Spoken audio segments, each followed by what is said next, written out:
Bonsoir, bienvenue à la Galerie Vue. Donc, nous sommes ravis de vous accueillir ce soir dans le cadre de l'exposition Monde Double du Trémorin, qui est la deuxième exposition que nous consacrons au travail d'Yves à la Galerie Vue. Pour la deuxième fois, nous avons entrepris avec Yves de montrer une exposition transversale, donc un parcours dans son œuvre et qui, cette fois, traite de la question du surgissement et de la résurgence des mythes dans le monde contemporain. Donc l'exposition, j'imagine que vous avez tous eu le temps de visiter, rassemble 3 séries qui ont été réalisées entre 1990 et 2013. Magali Geoffrey nous fait l'amitié de venir réaliser cette rencontre avec Yves.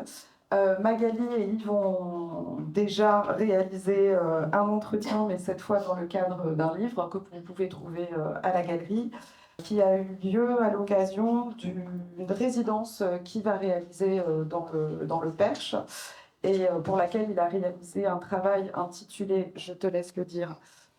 Oui. Consacré, si l'on peut dire, à la question des chevaux. Je vous invite ensuite à regarder le livre pour voir les photos en question. Donc je vais laisser la parole à Yves et Magali. Et, bonne soirée. Bonsoir à tous et à toutes. Une petite introduction très succincte. Après des études supérieures en mathématiques, mais en mathématiques d'analyse numérique, Yves Trémorin entame un travail sur le corps, sur l'intimité. Ses prises de vue resserrées, frontales, en face à face avec la chair, se font en studio sur un fond neutre. Il fait une première série avec sa grand-mère, puis une avec sa mère, nue. Le jeune photographe connaît la censure lorsqu'il est interdit d'exposition dans le cadre d'une exposition préparée par le groupe Noir Limite, qui a existé de 1986 à 1991 et qu'il avait créé avec Florence Chevalier et Jean-Claude Béligou. C'était une façon de représenter la vie, la mort, l'amour, les fondements de l'existence, de bousculer les poncifs formels et moraux de l'époque. Voilà, donc là, comme vous avez pu voir, on est assez loin de ces expositions dont je vous parle. Et il y a une chose qui est frappante, c'est que dès le départ, Yves sait déjà qu'il joue avec le fameux « ça a été » de Roland Barthes. Est-ce que tu peux nous expliquer ça ? C'est-à-dire que depuis que j'ai commencé la photographie, j'ai fait pratiquer la photographie mise en scène. C'est-à-dire que je convoque un modèle et avec lui, je travaille sur des images que j'ai prévisualisées, Et voilà. Donc ce n'est pas une saisie, de ce que j'ai devant moi, de ce que l'œil perçoit quand on regarde le monde comme ça dans l'immédiat. C'est ça a été du Trémorin. Et ce n'est pas pour garder une trace. Non, parce que c'est une démarche qui est purement photographique. Parce que si on considère la prise de vue comme une performance, ce n'en est pas une, puisque son but est une vérification par la photographie d'une certaine vérité du réel. C'est une manière de représenter le réel toujours. Je reste très attaché au réel et très attaché à la photographie. Et en fait, tu essaies de surprendre, de révéler peut-être quelque chose qui est en train de se passer. C'est-à-dire, je cherche une autre manière, dans la confrontation au sujet, je cherche une autre manière de le voir, une autre manière de contacter l'autre, en fait, de le représenter. Donc c'est toujours par des close-up et des angles un peu étranges qui sont pas naturels. Alors, donc, on revient un peu en arrière. Donc, quand tu fais tous ces portraits de corps, finalement, quels sont les rapports que tu entretiens avec les modèles ? Le modèle, je lui indique un peu de quoi il s'agit, ce que j'attends de lui, ce que je veux extraire. Bon, avec ma mère ou ma grand-mère, elles n'étaient pas très réceptives. Si, mais elles s'en fichaient un peu. Eux, c'était le fils ou le petit-fils à qui elles faisaient plaisir. Ma grand-mère, ça a été le modèle le meilleur que j'ai jamais pu avoir. Je pouvais lui demander n'importe quoi, elle l'aurait fait. Dans le rapport au modèle, à chaque fois qu'on avait défini la photographie à travailler, la scène à visualiser, je demandais à ma mère, ma grand-mère d'abord, de le tenir jusqu'à ce que je trouve le cadre, la distance, parce que la distance est très importante, la distance au sujet, le cadre, l'angle, la lumière exacte pour arriver à faire une image. Parce que c'est des images que je fais aussi. Bien sûr. Et donc, tu disais que tu avais un rapport un peu incantatoire, rythmé par la répétition du déclenchement. Oui, c'est-à-dire que, donc par la suite, là, c'est-à-dire que je demande au modèle, ma grand-mère ou ma mère, de ne pas parler. Parce que ma mère avait tendance à dire, faut que j'aille mettre le feu sous la soupe. donc c'était vraiment lui dire, tu te concentres, on est là, et voilà. Et donc après, à ce moment-là, il y a une espèce d'hypnose qui se passe, où le modèle se laisse prendre dans le jeu. Par la suite, quand j'ai fait la tribu, c'était des femmes que je photographiais donc sur un lit. Et là, c'était le flash qui rythmait la séance. C'est-à-dire que c'était pour obtenir une concentration maximale du sujet, qu'il oublie qu'il est en train de faire la photo, ou alors qu'il ne pense qu'à la photo, mais vraiment de l'intérieur. Et avec les Mexicains, c'était aussi ce genre de choses. C'est-à-dire que je parle très peu, j'indique simplement Oui, un maximum de concentration, voilà, et de toi ça. et du modèle. Voilà. Donc je leur disais, je demandais une concentration du début à la fin. C'est-à-dire que je leur disais, je déclenche, moi je sais quand la photo sera là, mais vous ne le saurez pas. Donc il faut garder la concentration jusqu'à la fin. Bon, alors donc en 1990, tu passes de ce travail sur les corps féminins au patrimoine des Côtes d'Armor. Ça fait un peu bizarre quand même, comme ça, tout d'un coup. Ça a dû te faire bizarre aussi à toi. Ça m'a fait bizarre, oui, mais c'était un défi à relever. L'année 90, c'était une année assez chargée, puisque je terminais les photographies du projet Noir Limite la Mort. Donc je faisais ça en Normandie. Je photographiais aussi le versant lumineux, si je peux dire, de la mort, avec Catherine qui servait de modèle pour la mort. J'avais accepté qu'elle pose pour la mort en échange qu'elle pose pour moi pour une série qui soit consacrée. Donc le livre est par ici. Et donc voilà, c'était un mois de juillet très intense. Fin juillet, j'ai dû partir en Italie accrocher une exposition Noir Limite. Et je suis revenu pour écumer les Côtes d'Armor. C'est une commande du Conseil général sur le patrimoine. Il y avait beaucoup de ce genre de commandes dans les années 80, donc il y en a toujours, mais sous des formes un peu différentes ou plus documentaires. Et ce qui avait déclenché l'intérêt du commanditaire, du responsable des arts plastiques pour mon travail, c'était les photographies réalisées avec ma grand-mère. Donc c'était un vrai défi pour moi, donc de me lancer dans la nature, sortir du studio. Tu avais quand même un atout, c'est que tu étais breton. Oui, c'est-à-dire que voilà, là j'ai pas eu à faire des recherches comme j'ai pu faire sur la culture mexicaine ou la culture scandinave. Là j'avais tout en moi depuis mon adolescence. Oui. Mais en fait, tu n'étais jamais sorti vraiment du studio. Non, jamais. Bon, j'ai fait comme tout le monde, on fait quelques photos dans la rue quand on commence, ou quelques photos comme ça. Mais après, non. Après, c'était dès 1984. J'ai commencé à avoir un protocole de travail très défini. C'est issu de ma formation scientifique, je pense. C'est-à-dire que je définissais certains paramètres et dont le médium était un paramètre. À l'époque, je ne faisais que de la photographie et en noir et blanc. Et par la suite, ça a été, j'ai varié le médium, j'ai varié la forme de photographie. Et donc, voilà, j'ai commencé à faire ça quand j'ai fini mes études de mathématiques, vraiment en 84, quoi. Où là, j'ai commencé à construire ce type d'image. Et alors, à moi, tu as dit que le paysage, ça sera un corps mystique dans cette exploration que tu fais de la photographie. C'est-à-dire que quand j'ai été donc c'était quand même un défi de se confronter à un patrimoine qu'on a là devant soi. Donc, à chaque fois, chaque lieu que j'explorais, je repérais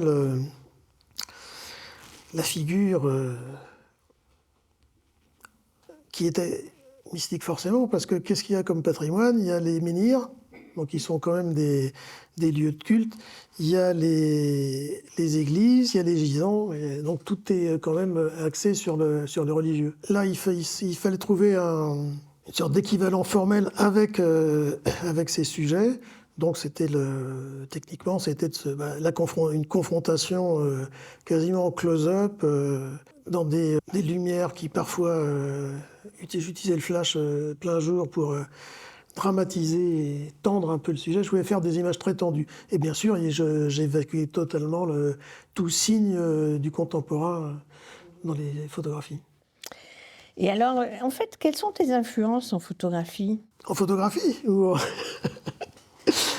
Non, en photographie, moi, quand j'étais adolescent, mes grandes figures tutélaires, c'était Diane Arbus, Man Ray et les surréalistes, oui, et toute cette photographie américaine de Walker Evans.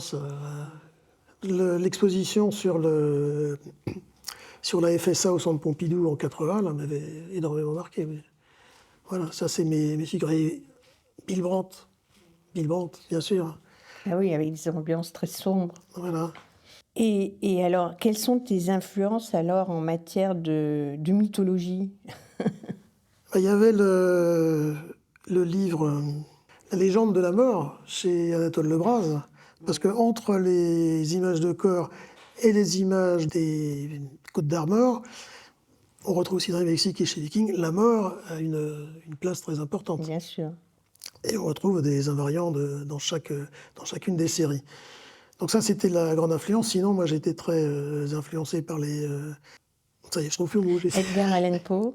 Voilà, Poe, les ambiances sombres et mystiques des poètes du 19e siècle. Je suis très 19e Les symbolistes, siècle, en fait. ouais. Les symbolistes, ouais, je cherchais le mot. Oui. Et parce que, évidemment, pour eux, le monde ne peut pas se réduire à la matière. Voilà. Et donc, c'est un des paradoxes pour un scientifique, c'est justement de sortir du 0 du 1. Donc, Et en tout fait, ça. ils font un petit peu ce que toi, tu fais avec la photographie, c'est-à-dire ils cherchent à représenter une idée.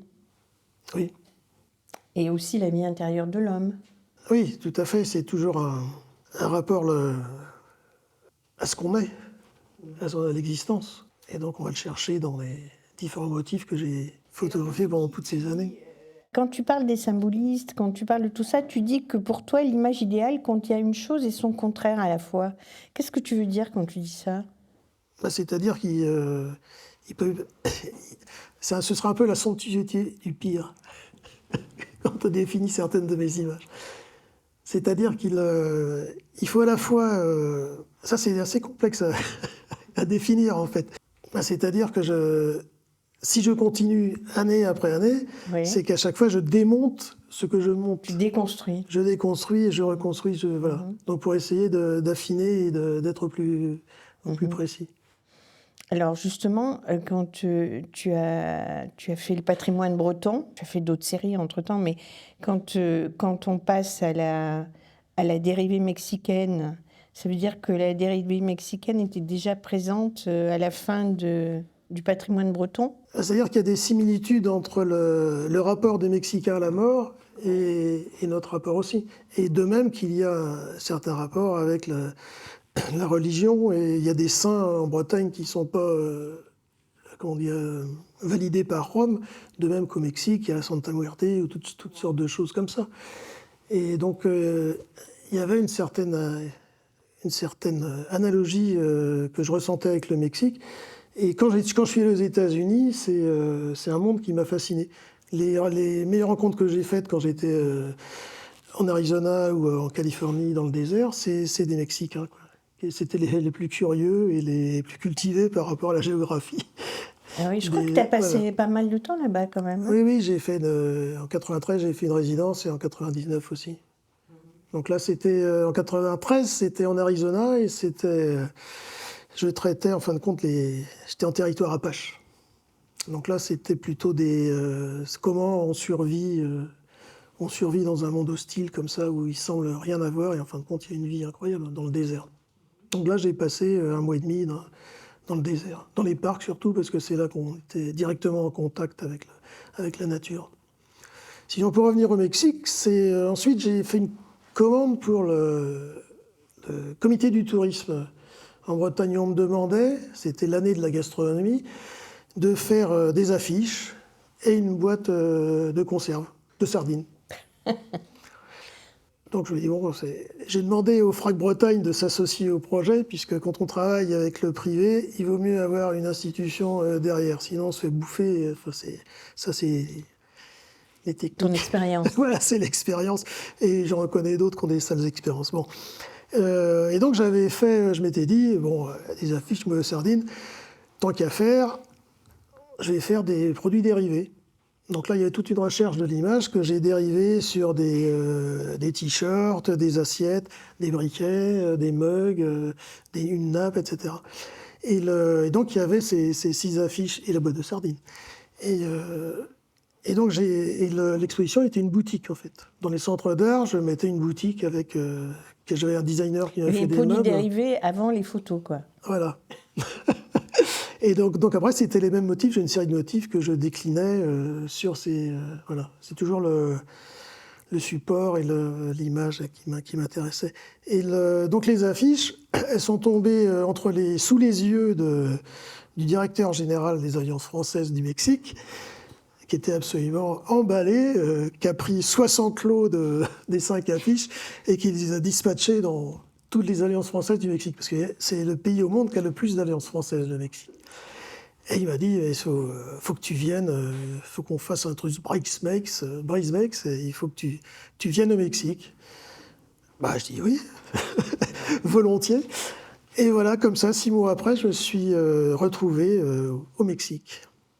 Donc, comme j'avais l'expérience des voyages et que le Mexique est super vaste comme pays, je me suis limité à Mexico City. C'est-à-dire j'avais mon studio à Mexico City, un studio qui pouvait être mobile aussi.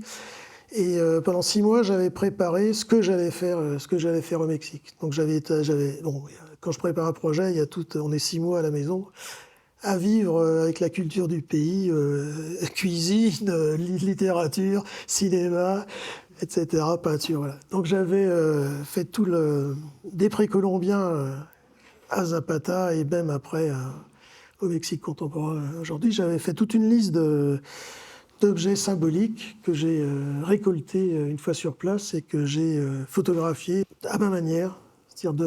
Alors, on est à nouveau en studio, mais cette fois, tu as choisi un fond noir. Voilà. Après, les fonds colorés, parce que la Bretagne, il y avait des fonds colorés qui rappelaient la mer, la terre. C'était des fonds très symboliques. Bon, après, il y avait aussi le travail sur l'héraldique. Et là, pour le Mexique, comme le projet était assez ambitieux, puisque c'était le projet de raconter l'histoire du Mexique, mais depuis la nuit des temps jusqu'à aujourd'hui. Donc c'est pour ça que j'ai choisi le fond noir, qui en fait représente le cosmos, et chacun des objets, des personnes, des figures représentées surgit du cosmos. Puisque, donc voilà, ça c'était la base formelle du Donc en fait, il y a des personnages, des animaux, des objets, voilà. des amulettes, voilà. Enfin toutes sortes de... tout ce qui était... Et donc, il y avait des personnes qui allaient chercher... Non, j'avais la chance d'avoir un interprète qui était une jeune fille de l'Alliance française qui s'est pris pour le projet, et j'en ai eu 3 en fait.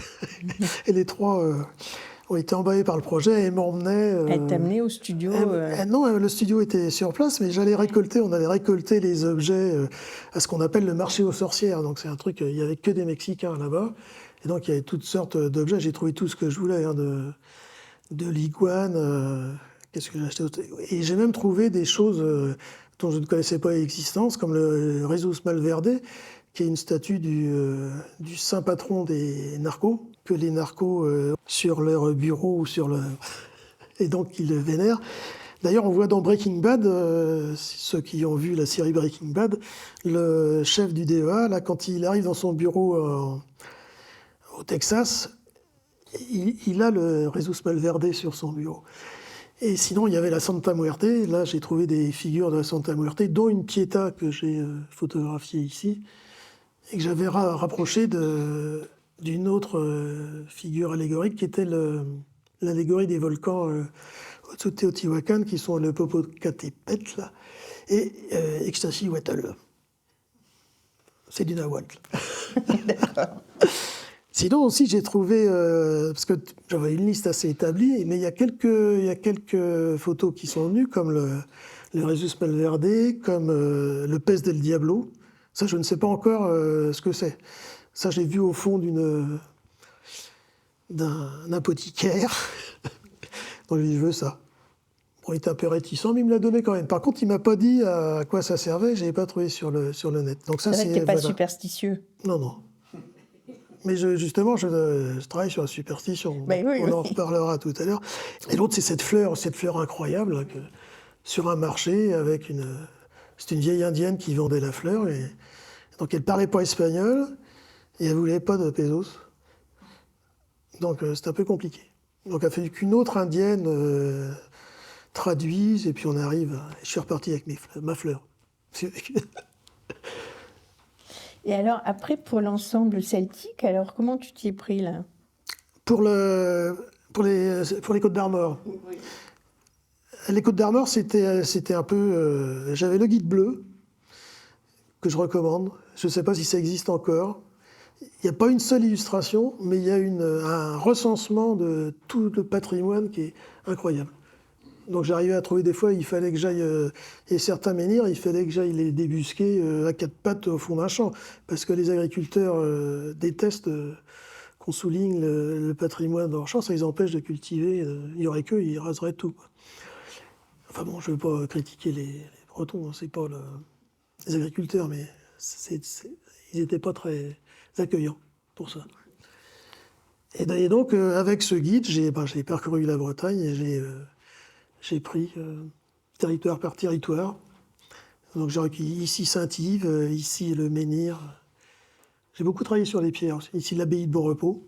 Bon, oui, c'est en fait, à chaque fois, tu t'es plongé dans une sorte de syncrétisme, quoi. Oui, tout à fait. Oui. C'est la superposition temporelle dont je parle, elle est là aussi, parce que en Bretagne, on a les curés qui sont venus nous bousiller nos menhirs, mettre des croix dessus, les druides les renvoyer je ne sais pas où. Je suis pas druidique, hein, on parlera du sacré tout à l'heure si tu veux, mais bon, c'est ça, ils sont venus se mettre sur les croyances ancestrales. Les lieux, parce que c'est toujours des lieux un peu bizarres, magnétiques ou je sais pas, ces lieux. Donc ils ont été renvoyés.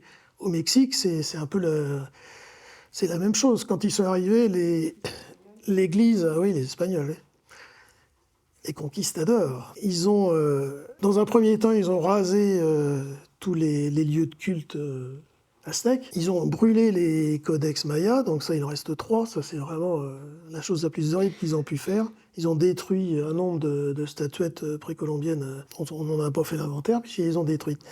Donc c'était assez dévastateur. Mais par contre, les Aztèques, une fois les Espagnols allaient plus loin, hop, ils reconstruisaient. Donc les Jésuites, eux, ils sont très, très futés. Donc ils ont dit, ils ont fait comme les curés chez nous, ils ont fait avec. Ils ont mis une croix à côté de la fleur de peyote, et puis voilà, et petit à petit, voilà, c'est passé de l'un à l'autre comme ça. Ouais. Et comment tu as préparé les choses pour la 3e série, là, sur les Vikings? Alors, pour les Vikings,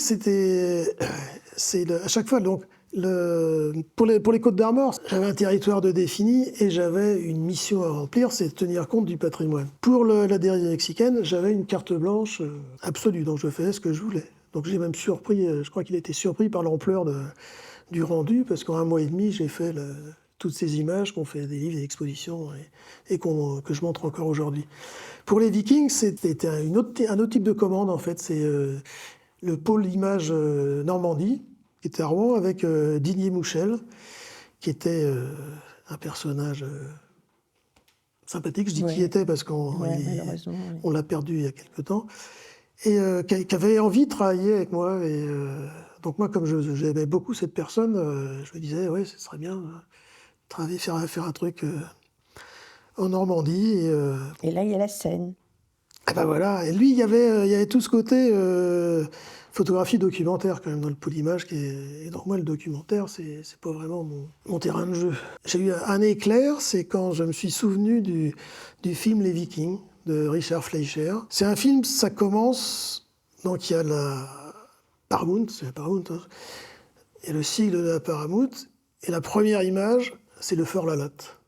Donc le Fort Lalatte, Patrick le connaît bien, c'est un des hauts lieux, c'est un des plus beaux châteaux du Moyen-Âge en Bretagne. C'est à côté de Saint-Malo, c'est à une demi-heure de Saint-Malo. Et donc je me suis dit, ouais, les Vikings, on n'a rien.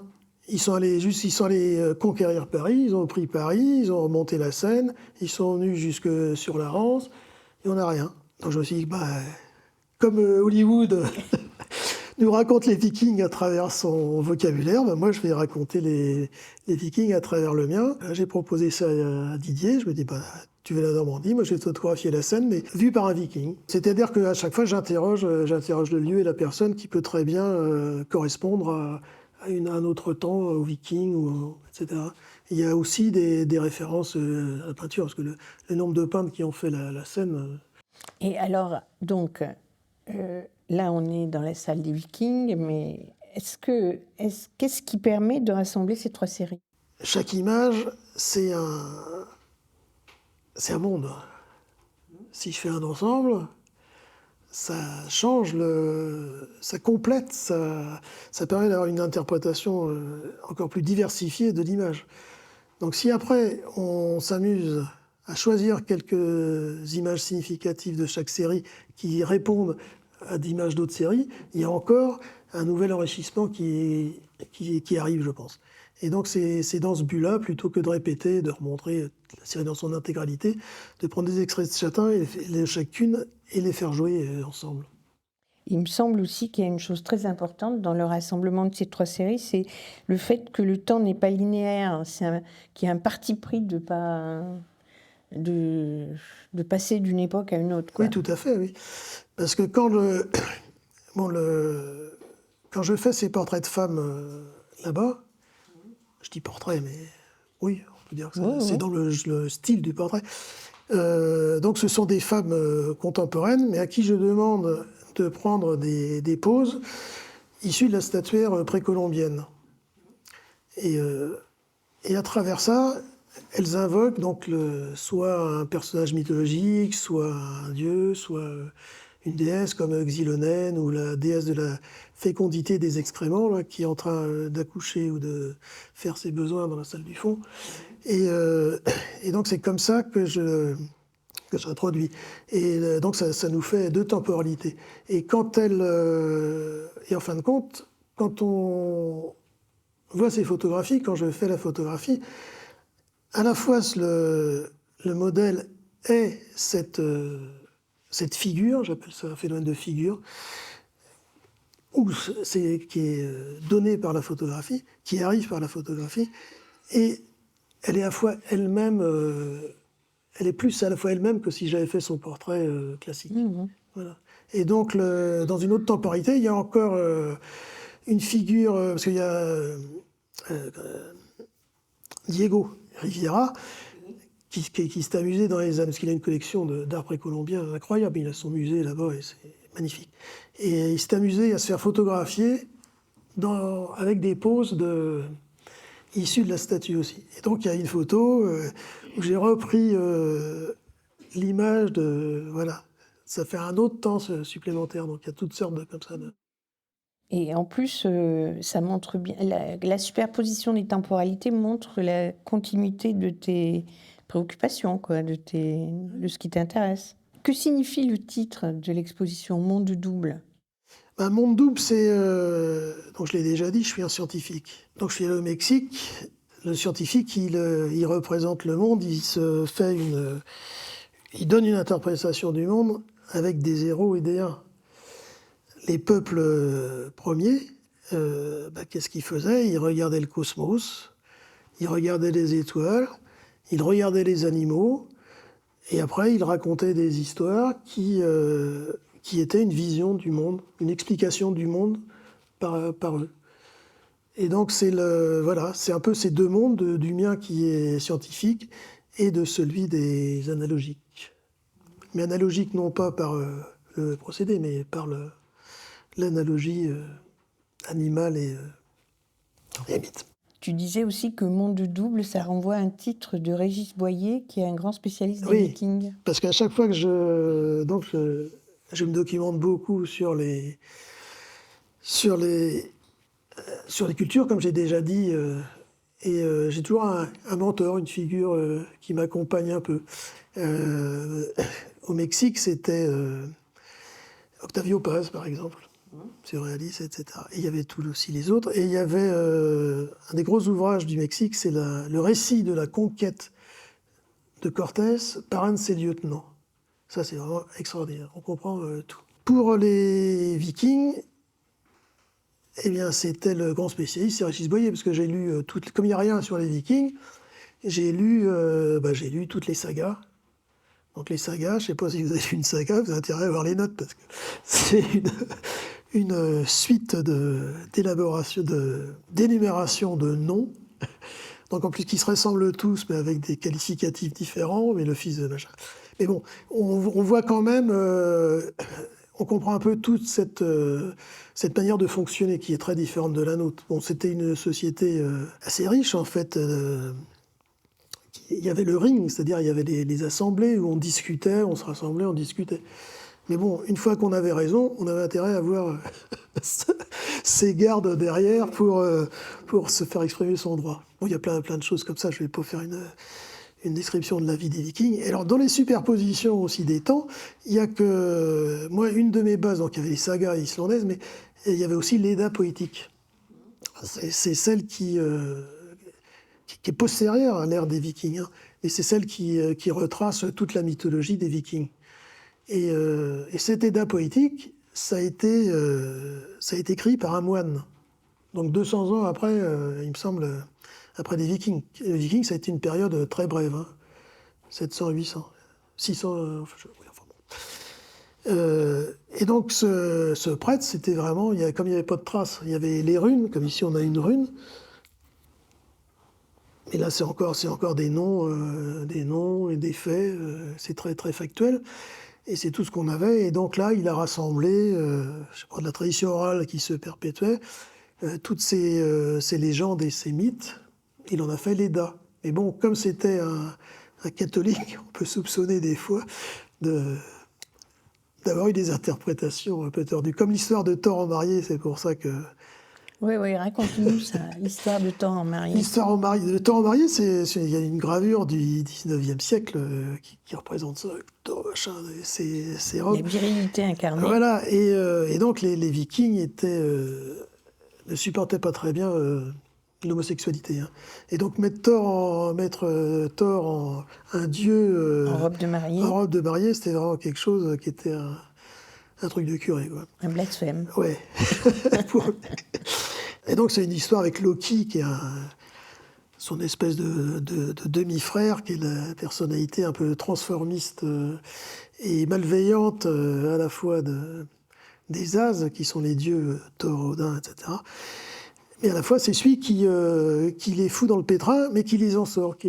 Donc il a toujours des espèces de trucs très tordus. Et là, je ne sais pas ce il avait avec un géant qui était le peuple à côté des As, il avait, je ne sais pas ce qu'il avait bricolé, mais il avait eu en échange, mais il lui a dit, bah écoute, on va dire à Freya, tu vas épouser Freya, parce que le géant, Freya, c'est c'est la déesse de la beauté, qui est une vanne d'ailleurs, qui n'est pas une hase, si on veut être précis, et mais qui vivait avec son frère.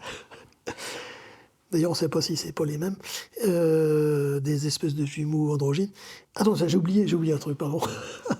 c'est que non, il n'avait pas donné Freya, il avait donné le marteau de Thor. Il avait piqué le marteau de Thor et il l'avait donné au géant. Et après, il dit bon, Thor n'était pas content, donc le géant il dit bah oui, si tu veux récupérer le marteau, moi, donne-moi Freya en épouse. Et Freya elle a dit certainement pas. Et donc voilà, Loki a eu cette idée de dire à Thor, bah écoute, bon les géants ils sont pas malins, t'as qu'à mettre une robe de mariée et puis tu vas aller épouser le géant et puis tu récupéreras ton marteau. Il a eu un peu de mal à convaincre Thor qui s'est quand même déguisé en marié et qui est allé chez les géants. Mais le jour de la noce, il fulminait complètement. Il a bu encore plus que d'habitude. Il a arraché sa robe et il a tout cassé. Il a récupéré son marteau. Il est revenu chez son père. On voit vraiment le plaisir que tu as à étudier ces mythes, là. Mais pourquoi tu as un tel intérêt pour les mythes? Oh, ça vient de l'enfance. Hein. Moi, j'adorais. Quand j'étais petit, il y avait la série Contes et légendes là, dans la bibliothèque un peu. J'adorais ça, moi, tout ce qui était les Grecs, etc. là. Les Les Bretons, Grecs et les etc. Romains, oui. Oui, Mais est-ce que c'est aussi parce que les mythes persistent aujourd'hui dans le monde contemporain? bah oui, tout à fait. C'est les mythes, ça va, ça vient, hein, quoi. C'est à l'arrière, c'est devant, mais ça persiste.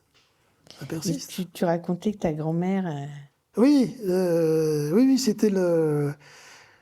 C'est un jour, j'ai ouvert un buffet où il y avait une statue de Quimper de la Vierge. Et j'ai vu ma mère blêmir. Attention, attention. Et c'était vraiment. Elle vouait un culte à cette statue. Et si la statue. Si j'avais cassé la statue, je crois qu'elle serait tombée reine morte. Hein. Donc ça m'avait un peu. Alors là, pour le coup, il a été dans la superstition. Oui. Eh ben, qui n'est pas dans la superstition, hein. Qui passe sous une échelle dans la rue? Qui touche du bois quand il y a un machin? Il y a énormément de choses comme ça. On ne sait jamais, quoi. Je crois que c'est comme le paradis, quoi. On ne sait jamais. Ceux qui vont à la messe pour ça. Et donc voilà. Voilà oui, ça m'étonnait toujours, ça. Comme moi, j'avais un esprit très cartésien. J'ai fait 5 années de mathématiques. Ça me semblait. T'es plutôt matérialiste. Oui, tout à fait, oui, oui. Et ça me semblait, des gens qui étaient incapables de tenir un raisonnement, ça me semblait, je comprenais pas. Je comprenais pas comment ils voyaient les choses, quoi. Donc c'est un peu pour ça que je suis allé voir chez les plus anciens. Mais les Mayas, ils avaient quand même des calendriers assez sophistiqués. C'est vrai. Et alors, cette exploration des mythologies, est-ce que donc pour toi, elle n'est pas propice à révéler des mystères, justement? Ou du mystère? Oui et non. C'est le mystère de la photographie, surtout, que je voudrais percer. Parce que quand même, j'ai réfléchi à ta question sur le sacré. Dans les mythes, parlait beaucoup de sacré. Après, quand j'ai fait Nature morte, on parlait de quotidien sacré pour un sacré quotidien. Mais moi, je suis un profane. Je suis profondément profane. Je bouffe du curé à mon petit déjeuner, quoi. Je fais partie des... j'ai jamais eu la foi. J'aurais aimé. C'est pour ça que j'essaie de voir comment on peut avoir la foi. Moi, quand je vais à la messe, je ne comprends pas. Je ne comprends pas. Je trouve ça beau, il y a des choses que je trouve beaux. Hein. La messe de l'enterrement de ma mère, j'ai fait une mise en scène, on avait du violoncelle, on avait sa voix que j'avais enregistrée, enfin, qui lisait l'Ecclésiaste, donc je sais faire. Je sais faire. Quand il s'agit du rite, je peux... Mais c'est le rite qui m'intéresse. Et justement, alors, est-ce qu'il existe pour toi une continuité entre l'homme et l'animal aussi? Bah, ça fait partie, tu vois, que ce soit dans les Vikings ou dans la dérivée, animal, objet et homme sont mis sur le même plan. Il y a, dans les mythologies, Jupiter, il prend combien de formes pour aller séduire ses conquêtes, conquérir les filles qu'il désire. Il y a des dieux qui sont associés à des animaux, Tlaloc aux grenouilles, donc du coup on le représente avec les yeux de Bartartien. Bon, il y en a une palanquée hein, chez les... bon, Loki, dont je parlais tout à l'heure, il peut se transformer en animal. Ses enfants, c'est Fenrir qu'on a ici, c'est le serpent qu'on a là-bas, et c'est aussi elle qui est la reine des enfers. Ouais. Oui, c'est ça, c'est lui le loup, Fenrir. Ouais. Voilà. Donc, Sans compter les créatures hybrides, là. voilà. Et donc après, bon, il y a tout ce qui est Quetzalcoatl, serpent à plumes. Hein, bon, voilà, il y a Les tout ça. centaures, Voilà, les serpents à plumes. Voilà, les chevaux ailés, le cheval à 8 pattes le fils de Loki encore, Oui. qui était la monture de Odin. Monture de Odin, oui. Mais alors, cette exploration des mythes, est-ce que ça se prête vraiment à la photographie? Bah non, pas vraiment, mais Ouais. ce serait pas rigolo. Ça doit résister quand même. Moi, chaque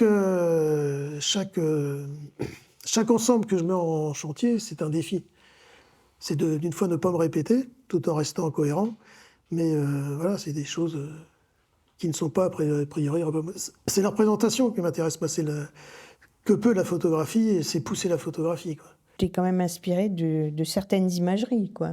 Consciemment ou inconsciemment, des fois, je retrouve tiens, ça, c'est une image Oui, oui, je parle beaucoup avec ce qui a été fait, en toute conscience. Et Oui, je puis rends tu as hommage besoin que les personnages, les mythes, tout ça soit incarné, quoi. Ah oui, l'incarnation, c'est C'est monter, voilà. très important en photographie, oui. Oui, moi je suis un matérialiste. Hein, il faut que ce soit lisible. C'est toujours, même si j'ai une pratique du flou assez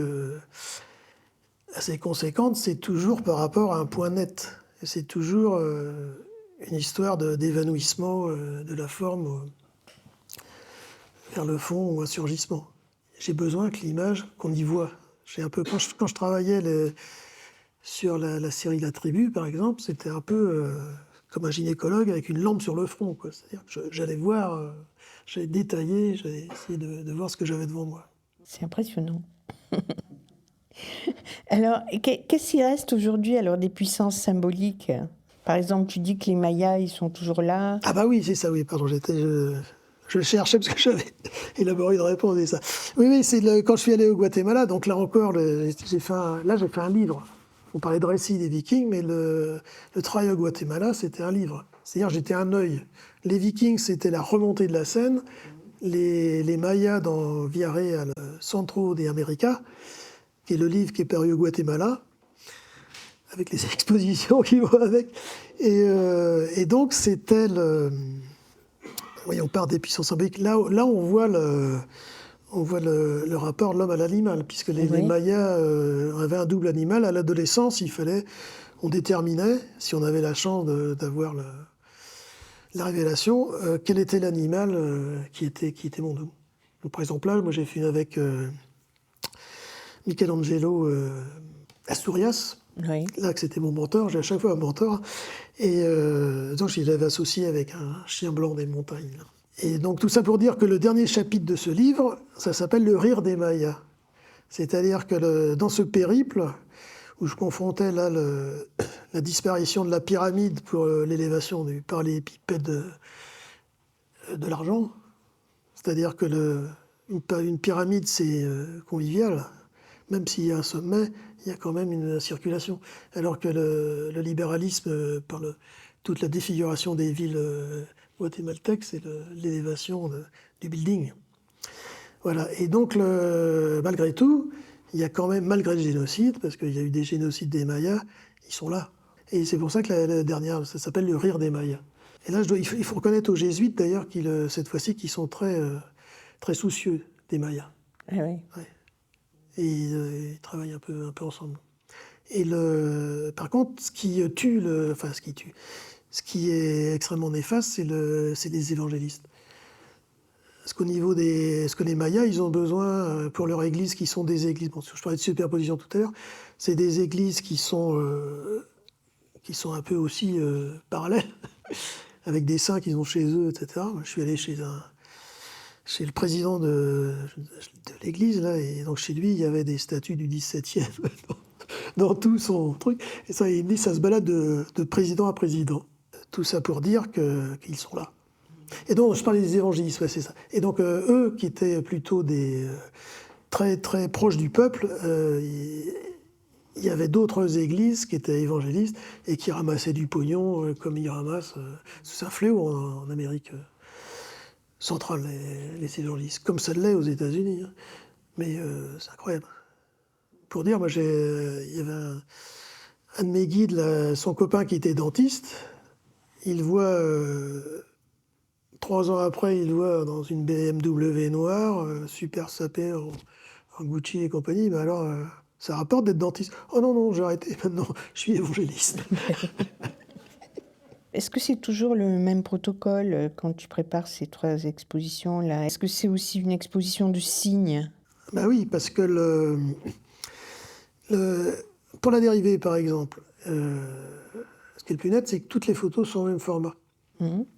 Donc ça, c'est en référence à un jeu de cartes mexicain qui récupère tous les symboles avec lesquels on joue. Et dans les Vikings, j'ai pensé au roman d'Italo Calvino, dont je ne me souviens plus exactement, Le Château des Destins Croisés. Le Château des Destins Croisés, où chacun des protagonistes autour de la table dans le château avec un jeu de tarot, interprète, fait une histoire et interprète. Voilà. Donc c'est un peu ce que je fais avec ces images en les juxtaposant. Formellement, tu as changé à chaque fois de technique?